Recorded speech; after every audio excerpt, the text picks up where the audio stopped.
Welcome to the Break Your Bullshit Box podcast, where excuses aren't tolerated and results are earned through authenticity, vulnerability, and a commitment to excellence. My name is Amber Fuhriman, success architect, attorney, and NLP trainer. If you're ready to bitch slap the bully in your brain, overcome the bullshit that holds you back, and design the life and success you've always wanted, then it's time for you to break your bullshit box and step into designing life and success on your terms. Welcome back to another episode of the Break Your Bullshit Box podcast. Today, I am so excited to have Dr. Lynn Anderson with me. Dr. Lynn Anderson is a naturopath. She is a yoga instructor. She is just a healer and an amazing energy in all different forms. She is the host of the Soul Walker series, which is a weekly show or podcast. We're going to get into that a little bit more.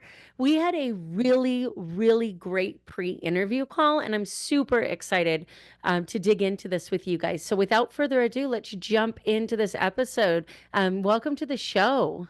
Well, thank you for inviting me back. I'm glad to be here. Yeah, I'm super excited. So before we really dig into all the amazing, juicy, yummy stuff that we're going to talk about today, why don't we let the audience get to know you just a little bit? You live in Florida, correct? I do. I live in Florida now. I moved here during the pandemic after living in Los Angeles for 30 years. And prior to that, I was born and brought up in the great state of Maine. Okay. And doctor, are you, I always have to ask, when I see somebody with that doctor title, are you the type that can like treat me or the type that can just teach me really cool stuff? Teach you. Okay. A naturopath is a teacher. We teach the natural sciences because our philosophy is prevention over cure. So we try to teach people how to prevent getting sick, which to me is much better than trying to cure Yeah, sickness, right? absolutely. I think it's so interesting because, obviously there's doctorate programs and then there's MD programs, and some get exchanged for what they're capable of doing. Capable might be the wrong word, what they're educated to do, right? And I 100% agree with you. I was having this conversation with somebody recently that there is a place for traditional medicine 100%. And it does appear to be a very reactionary field where we have so many other options in the natural space to understand where the precursors to needing medicine come from. And I think that that's such an important conversation to have. How did you end up going down this road? Well, I was a young single mother with two children. I was divorced and I was broke, let's put it that way. I was bartending, I was student loans, I was work study, I was on food stamps, I was doing everything I could to get myself through college and finish my undergraduate degree because I felt that was a really important step, not only for me but for my children, to do that. And so it was really very stressful what I went through. And at the end of it, I found myself kind of burnt out and exhausted, and it was at that point that I kind of went back to my upbringing. And my upbringing, I grew up on a little island. And the little island that I grew up on, we didn't have a doctor. So there was a lot of folk medicine and a Mm. lot of just intuitive knowing what to eat and how to take care of your health. And so that kind of got me down that path. And that's what led me into yoga, led me into naturopathy, led me into fitness, and got me on that track. I love that. What do you think are some of the biggest misconceptions that people have when they think of natural paths or nature? Did you call it naturopathy? Naturopathy, yeah, yeah, or naturopathic teachings. Most people, when I started, which was like 40 years ago, I was considered kind of a quack. Mm. Fortunately, I was doing a lot of stuff out in Los Angeles, and Los Angeles was a much more inviting environment to be in, especially at that time. But, it was like, well, science and medicine and big pharma, they control so much. So it was very difficult when I started to be able to say to people, well, if you eat this and you do this, these things will work. And here's some herbs that have the same medicinal property as medicine. I'll give you an example. Aspirin. Aspirin comes from white willow bark. That's where it originated from. So many of the Interesting. medicines that we have today they derived from herbs, from herbal medicine, because herbal medicine has been what we've been using since the beginning of time. We didn't have pharmaceuticals way back hundreds of years ago. So it was a very challenging because people thought that if you talked about the environment, if you talked about color, if you talked about herbs, if you yoga too at the time, that you were very woo-woo. And that, they didn't really take a lot of what you did seriously. So I really set about to make it more scientific as I could. Whenever I would lecture or do anything, I would try to bring the science in, and I would wow people that way. They'd be like, wow, this woman isn't woo-woo out here. She's really giving us facts. I think that that's such an important distinction because as a trainer in NLP or neurolinguistics programming, I experience a lot of the same things. And I experienced it as a student, right? And I remember sitting in class as an attorney that went to what I thought was going to be a sales training for the purposes of learning how to communicate better, be a better attorney, make more money. Turns out that you can't do those things without also understanding how human beings work and where our past and our trauma and our experiences come into play. And I remember having these conversations about models of the world and communication styles. And I looked at one of our trainers at the time and I said, "Is this shit real?" And they're like, "Does it matter?" And I'm like, "Yes, it matters. I am an attorney. I'm driven by facts. I'm driven by citations. 100% it matters." And they said it doesn't matter whether something is real or not. It only matters whether somebody thinks that something is real. Because if they do, it's dictating everything that they do. And I was intrigued by that and started to dig into more of the mind body connection and Hmm. understanding how the things that we think and the things that we believe affect the way that we are healthy or unhealthy. And I think one of the best ways to bring it back into this factual space is there's zero doubt that stress has a physiological impact Right. and a medical impact on how we appear in health.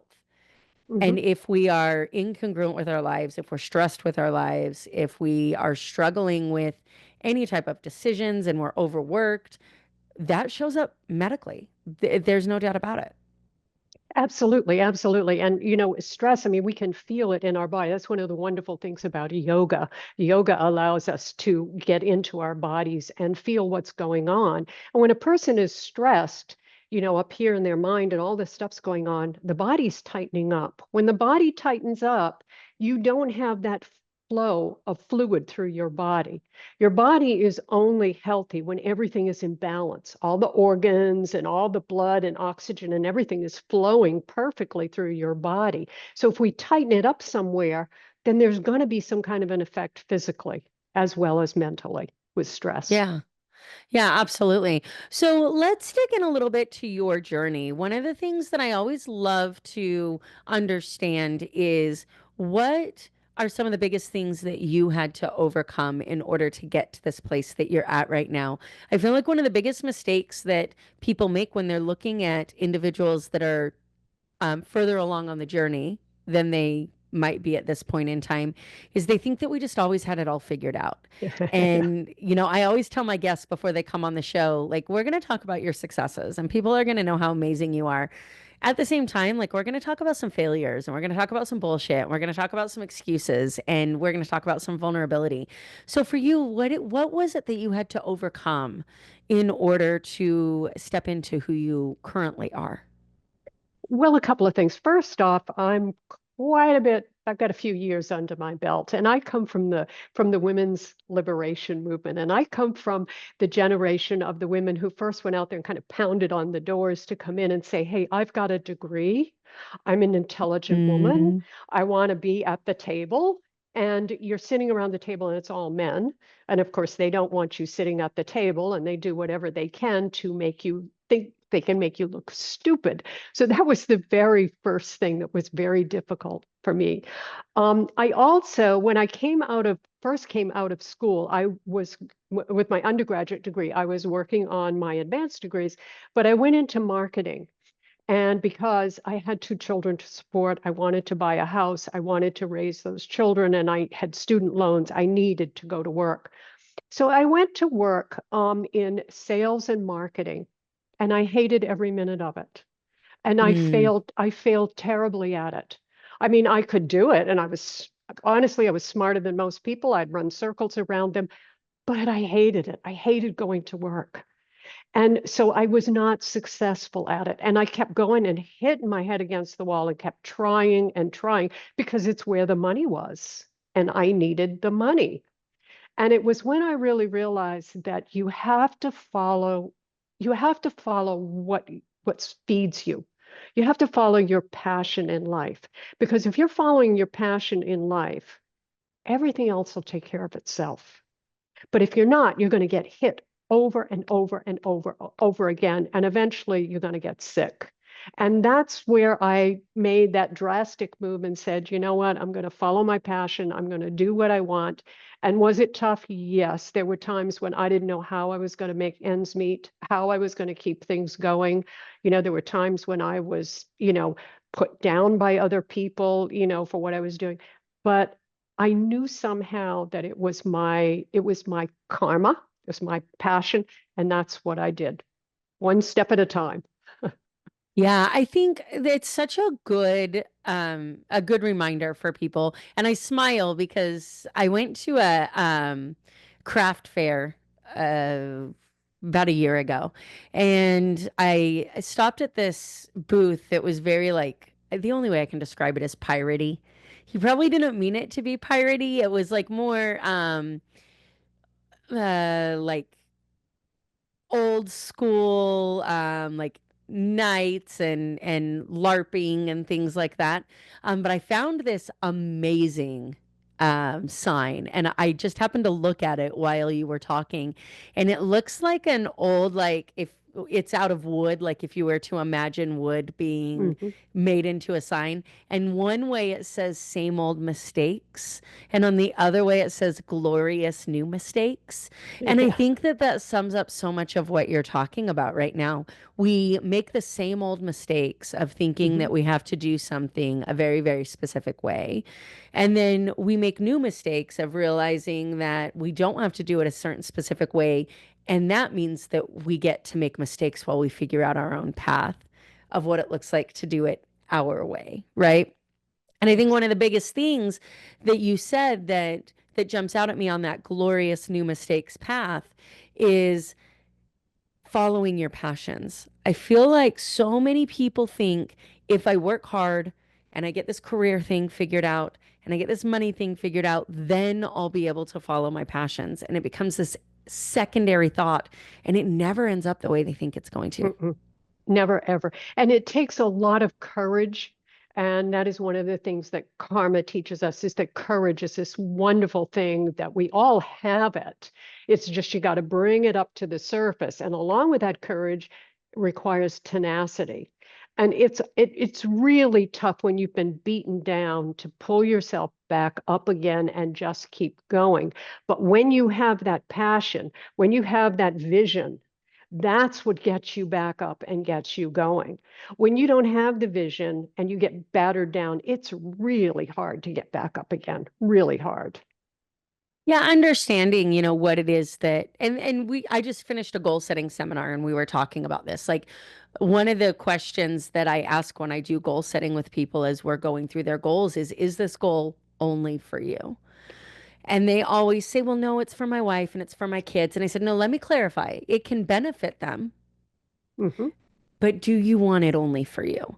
And all too often, I think I've found that people have gotten so used to taking care of other people. They've gotten so used to living for other people. Their passions involve other people.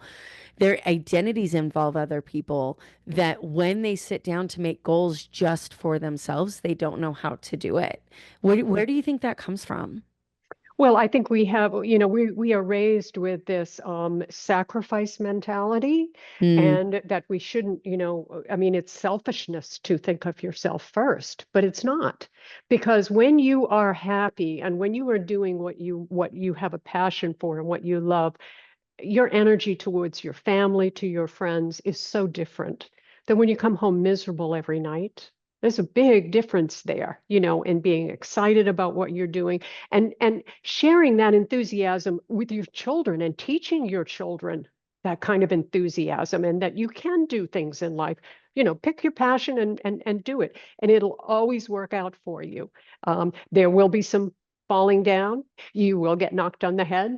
You will have times when you don't know if you can pay the rent or the mortgage, but it will always, somehow, you'll always be taken care of. And that's what I taught my children.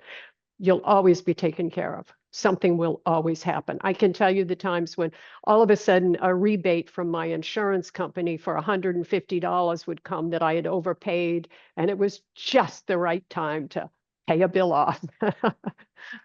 Yeah, I think, when I started my business, that's one of the pieces of advice that I was given. And eventually we get out of that to where we have that steady flow of income coming in. What ends up happening though is there's always things that pop up, Hmm. right? It might not be financial, it might be a time conversation, it might be an opportunity conversation where Hmm. every good opportunity is not an opportunity that supports our vision, right? So if you don't Hmm. know what your vision is, you could have this fantastic, incredible opportunity that looks good on the surface, but takes you away from the direction and path that you want to be going with your vision.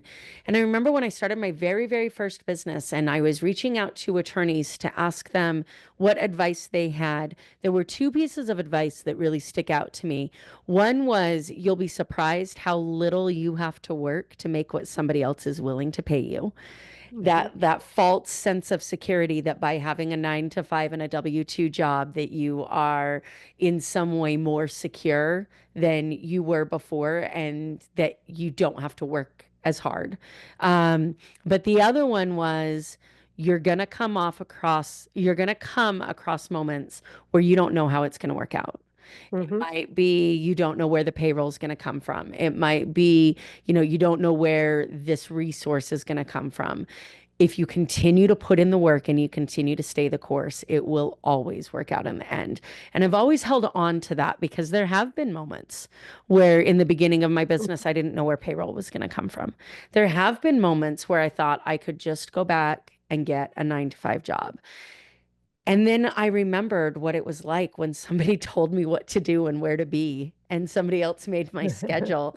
And that was more excruciating to me than the idea of pushing through the discomfort of the uncertainty of what was next. So I love that you gave that piece of advice. And I do think that sacrifice mentality, it's such a double-edged sword because it's like take care of yourself first. You've got to love yourself before you can love anybody else. Take care of yourself first, but don't think about yourself before you think about anybody else. Those two things don't go hand in hand. No, they don't. They really don't. And when you are, and it's not a, oh, I'm self-centered and I'm all about myself and I don't care about anybody else, but it's having that faith and belief in myself. If I don't believe in myself, if I don't trust myself and trust my judgment, and there are times when I've made decisions and whoa, that was not the right decision, but I knew that inside I had the ability to take that and turn that into an opportunity or correct that mistake or learn from it. And I think that's the big difference is, the ability, again, tenacity, it's ability to just get up and keep going. Yeah, 100%. So I was scrolling social media. I was doom scrolling, as some would call it, in what my coach lovingly calls the entrepreneurial witness protection program of social media. And I came across this clip that's so relevant, and it was a husband and a wife talking in a podcast format. And the husband asked the wife, has there ever been moments in our relationship that you have lost attraction for me? And she said, absolutely. There's two that I can think of. And one of them that she mentioned, and the one that this clip was about, was when this husband had put on some weight. And she said it had nothing to do with the weight. And it had everything to do with the fact that you were so self loathing, right? The energy that you had towards yourself was so negative and you were constantly self-deprecating, and then she said something that was maybe the most powerful thing I've ever heard anybody say, and it was, I never wanted you to change the way you looked. All I wanted you to do was change the way that you felt about the way that you looked. And that goes into everything we do in life. When we felt connected with people in a business setting, when we felt connected with people in a friendship setting, or when we felt connected with people in a relationship setting, it's all come back to the way that we feel about ourselves. So, how do we start to take the most uncertain of circumstances and undesirable of situations and still love ourselves through that so we can feel connected to people? Mhm. Well, first off, according to karma, and I do believe this, and it's true, science proves it out. We are all unique. There is no one like you or me on this earth. There's no one. And we are all on our own unique path. There is no one that has your experiences, has your attitude, all of those things. Nobody has that except you and me. So it's under where we fall into, I think, the hole is we start comparing ourselves to other people and we start comparing our path to other people. Well, that person is farther down the road than I am. Well, that person has a bigger house than I do. And we look at that person's life in terms of the material world, when, according to karma, we're not here about the material world, we're here about the soulful world. And how far are you moving down that soulful path?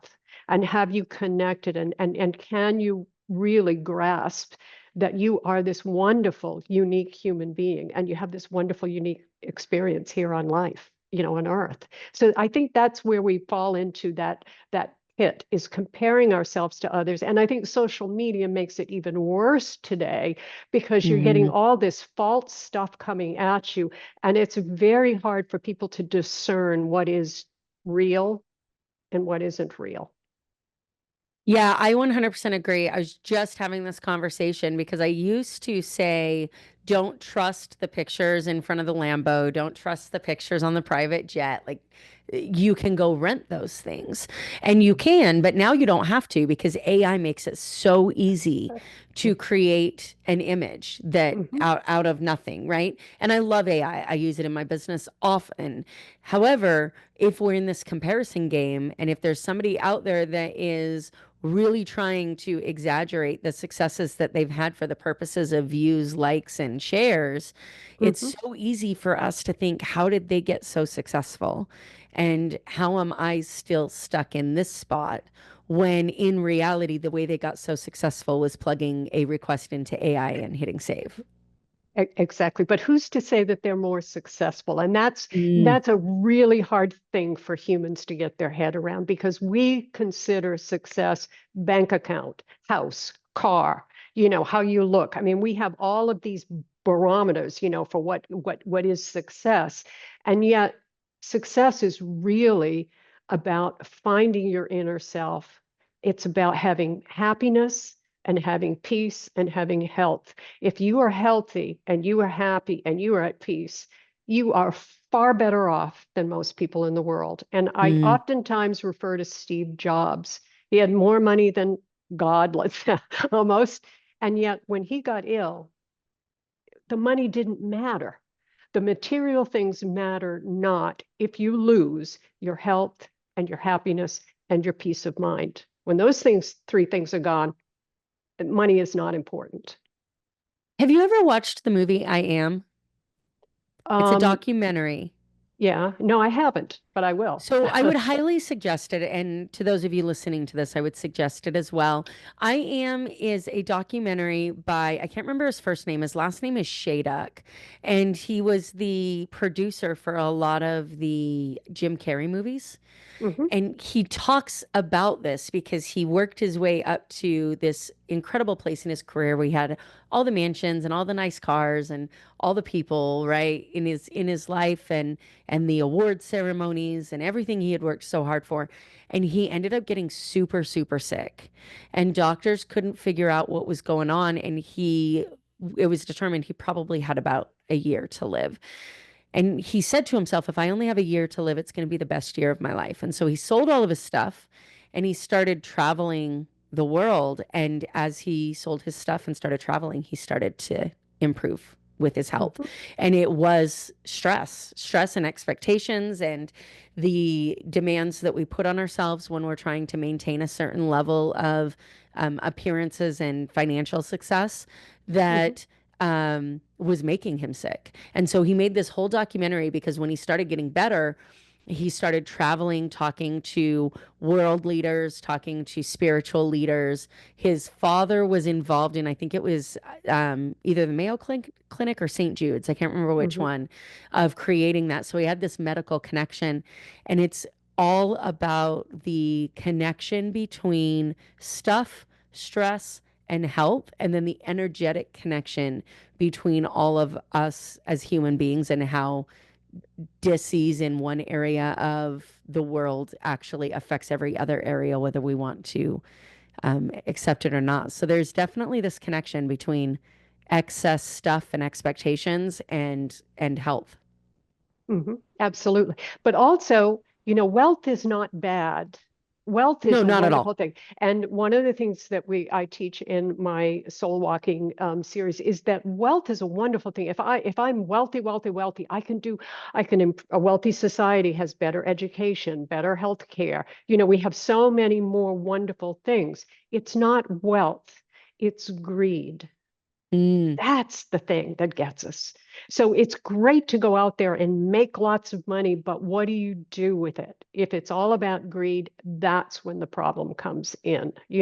So sometimes people get confused and they think, well, in order to be, a guru and a yogi and all that stuff, I have to live this austere life. No, yoga teaches us go out and make as much money as you can, but be generous with it. yeah. I Give. love that. It's not wealth, but greed. I think so many people need to hear that. So Mhm. many of us have grown up in, I mean, well, what were we told in our imprint years? You don't talk about money, religion, and politics, right? Exactly. Yep. And what are the three biggest topics in the world right now? Money, religion, and politics. So if I can't talk about those things, how are we supposed to affect change in those things, right?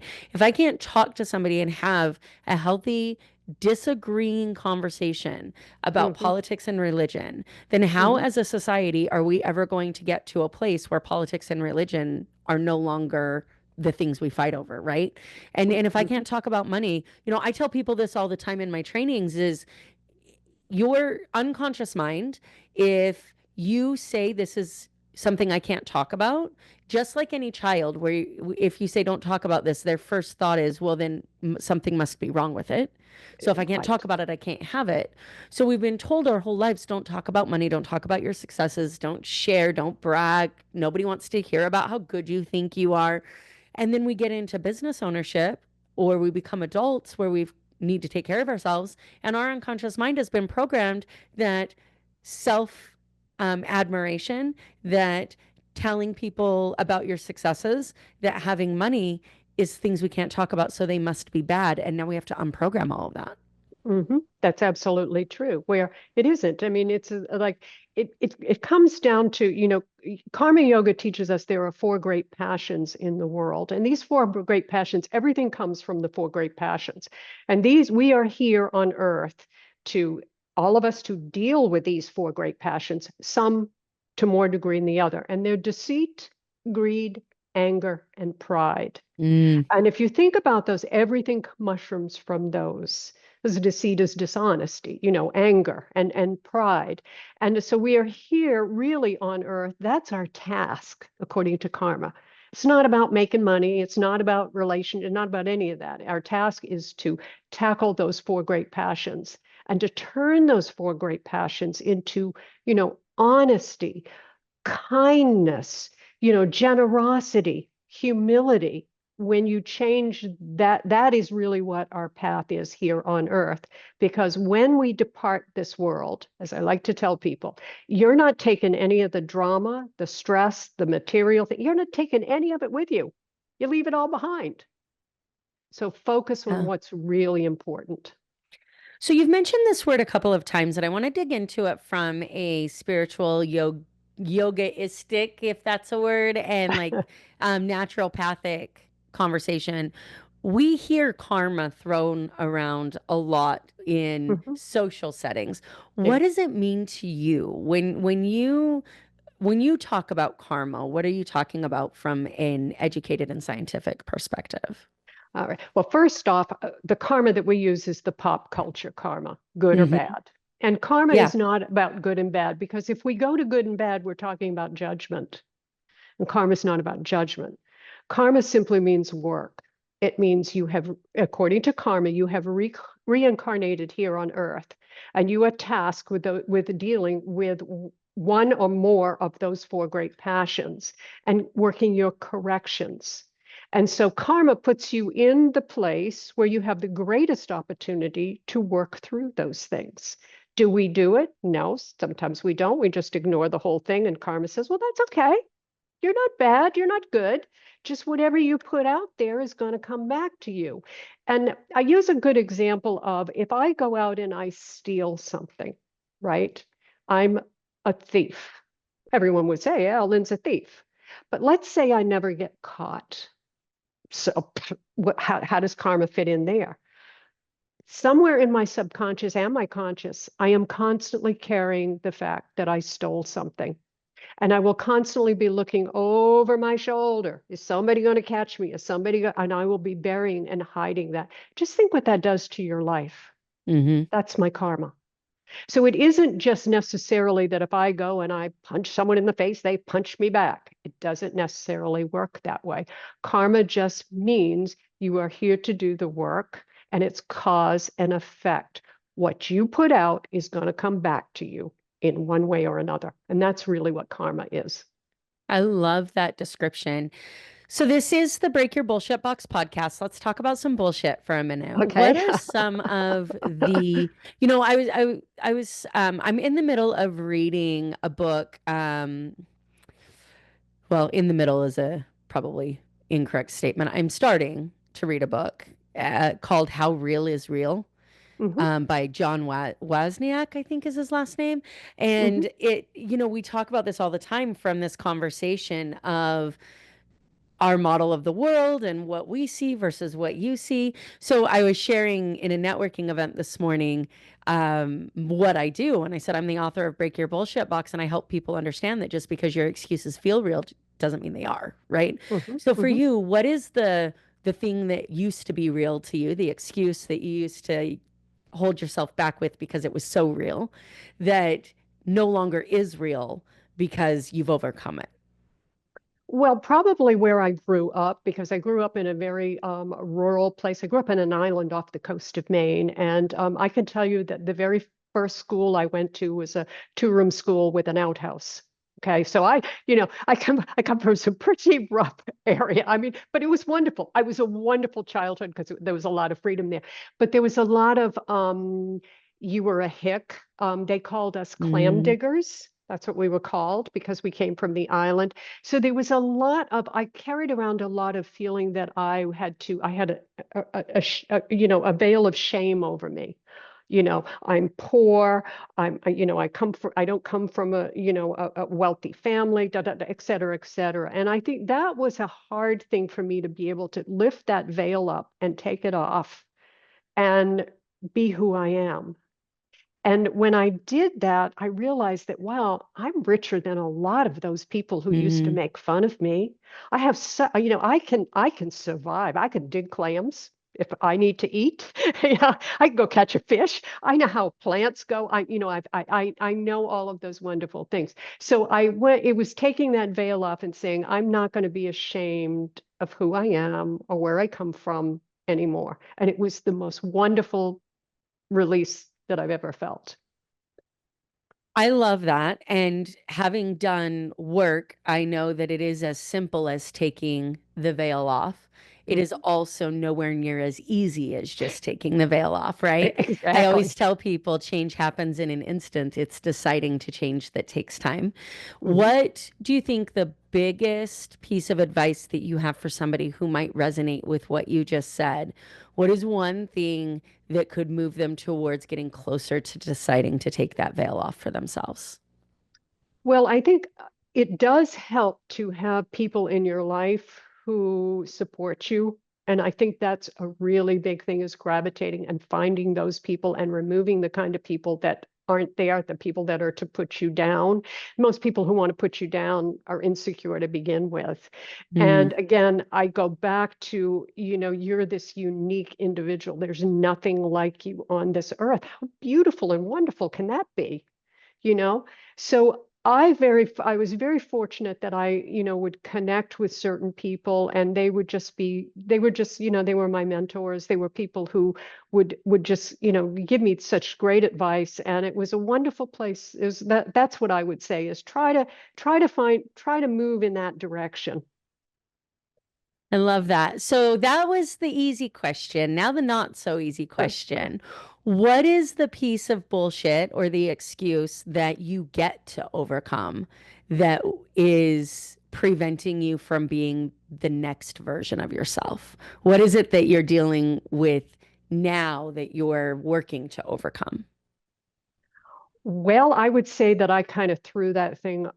That's a veil I just recently threw off, and I'll tell you why. Always wanted to be, I always wanted to write a novel. I've wanted to write a novel since I was 15 years old, and I was told I wasn't. Never was told I wasn't smart enough, but I didn't have enough talent. You couldn't be a writer. You were poor, so you couldn't go any poorer. You had to go out and go to work. So I was discouraged, discouraged, discouraged, and encouraged to go to school and be a teacher, have kids, and that's what I was encouraged to do. I am, and I don't mind sharing my age. I'm 72 years old, and I You look made a de great. thank you very much. I made a decision at 70 years old to write the novel. And so I am in the process. I'm working with writers who are helping me. I have instructors who are helping me, and I am writing and I'm doing it. And it's something that I always wanted to do. And I've been now in a place where I can do it. And that's what I'm doing. So I had to overcome that too. I had to overcome that you have no talent, Mm. right? Because it's very different to write nonfiction and fiction. They're two different, animals. And I have written all kinds of self-help books and stuff like that and research, and those were relatively easy for me to do.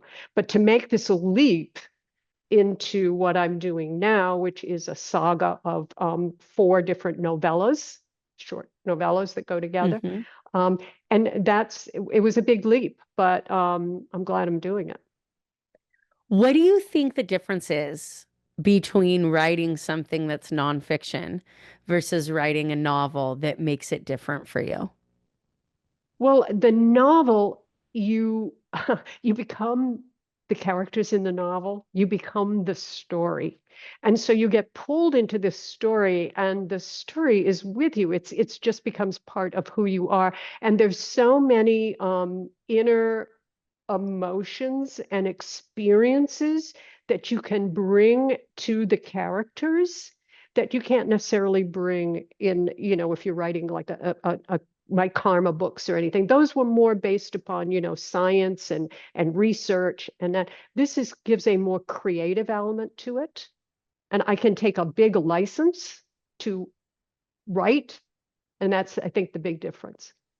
Do you think there's any part of the educated part of you that steps in and says, this, I'm taking so many liberties with the truth with this, that it's so much easier to write facts? What if somebody calls bullshit on this storyline that I'm creating? Do you think any of that pops in your head at all? Because I know it does for me when I'm Mhm. writing something that's creative versus something that's factual. No, because That's their issue, not mine. I'm the creative person. You can't get bogged down by stuff. If you want to be creative, and I don't care what it is you want to be creative in, you cannot get bogged down by what other people say and the noise from the outside coming in, or you'll never do it. You have to just let that creativity go and don't, the naysayers, most of them are jealous, to be honest, because they're not doing it, you know. So I just like, Hmm. I don't pay any attention to it. But I will tell you the interesting part is all of my background of karma and all those years of studying and writing about it and everything is woven into my novels. It I pops up love in my that. novels and it's really great. It's like, wow, that's really good. I'm liking this. So it's really a lot of fun. I'm having fun. And you know what? In the end, when it's all said and done and we all go wherever we go, you know, we're all just energy and we go back into some form of energy. The big question is, was it fun? Did you have a good time? I mean, that's really what's important. Yeah. Yeah, absolutely. And I love the jealous conversation because, we want to sugarcoat it. We want Mm, to, say that's all about them. And it is. And there's this whole scientific perceptionist projection conversation that we could have. The reality is, though, when we do something great, when we do something new, when we do something different, when we do something brave, all it does is remind people who aren't doing different and brave things that they're not. mhm, And sometimes it's, well, usually, if the person hasn't done the work and they're not willing to look inside, it is easier for them to tear someone else down than it is for them to acknowledge that they're not willing to rise up. And I feel like that's all jealousy is, right? mhm, Is, mhm, you have something that I want. You have it not because you're better than me. You have it because you're willing to work for it and I'm not. mhm, And mhm. and it's easier for me to be jealous than it is for me to acknowledge that I could put in the work too. Right. And you know, that's a good point because you know, there's in karma, there's the troublesome four, and they get in our head, and one of them is jealousy. That's one of the troublesome four that comes marching in. And jealousy is really a fear that something's being taken away from you. So Mm, if my light is shining over here, you know, a person can feel that I am taking something away from them. That's really what jealousy is, a fear of, you know, this person is moving faster than me or going somewhere or taking something.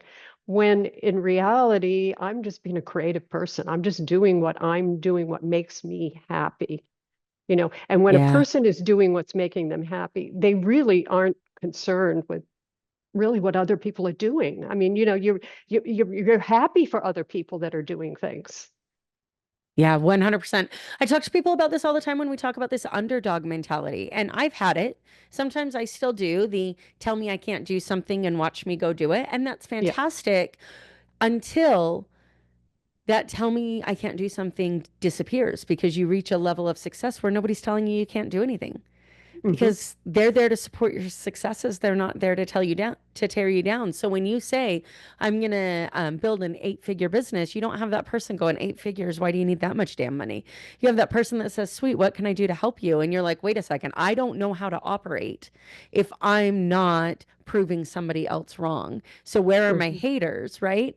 And it's such a required mental shift to move forward because you want to, not because somebody else says you can't, right? And it requires a lot of healing. As we dig into, or as we start to wrap this up, what is the thing that if it was the last, I don't want to phrase it that way. That's not very, we're gonna I used to ask people, and this is the first time it's popped in my head. Thank you, unconscious mind. I used to ask people if it was the last message that you got to give, what do you want to leave people with? But the reality is, I don't want anybody leaving the show thinking they gave their last message. So let me rephrase that. If you had one message that you wish you could instill in everybody that's listening to this, what is the thing that you want them to hear more than anything else? That your health is your wealth.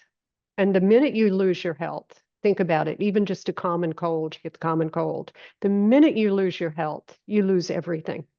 If you are healthy, there is nothing that can stop you. But if you're not healthy, everything falls apart. And we don't stop and really value our health and put that as number one. And that's not just physical health, it's mental health and it's soulful health. And if you put that first and foremost, there is nothing you can't do. That's truly what I would say. I love that. If people listening to this want to learn more about you, what you're doing, what your shows are about, your books, want to connect with you, what's the best way for them to reach you?